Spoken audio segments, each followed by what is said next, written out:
హరే కృష్ణ. ఓం శ్రీ కృష్ణాయ పరమాత్మనే నమః. అథ ద్వాదశోऽధ్యాయः భక్తియోగः.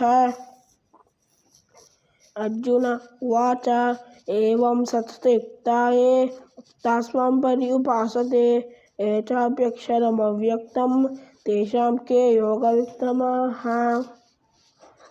అర్జునుడు భగవానుతో, నిన్ను మనసులో పూజిస్తూ ఆలోచించుకున్న వాళ్ళు గొప్పవారా, లేదా నిన్ను చూస్తూ భజనలు చేసుకున్న వారు గొప్పవారా అని అడిగితే భగవానుడు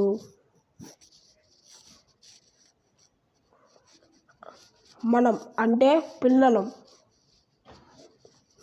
అంటే పిల్లలం టీచర్ క్లాస్ చెప్పేటప్పుడు విని బ్రెయిన్లో పెట్టుకొని ఎగ్జామ్స్లో రివైజ్ చేసుకుంటూ రాసుకుంటే మనకి ర్యాంక్స్ బాగా వస్తాయి. మళ్ళీ ఎగ్జామ్స్లో బాగా పాస్ అవుతారు. లేదా ర్యాంక్ చెప్పేటప్పుడు వినకుండా బ్రెయిన్లో పెట్టుకోకుండా ఎగ్జామ్స్ రాసేస్తే ర్యాంక్స్ సరిగ్గా రావు, ఎగ్జామ్స్లో సరిగ్గా పాస్ అవ్వవు. మీకు చిన్న డీటెయిల్, అంకె లేనిది, అది ఒక హింట్, అది అందరిలో ఉంటుంది. అది వచ్చే శ్లోకంలో చెప్తాను. అందరికీ హరే కృష్ణ.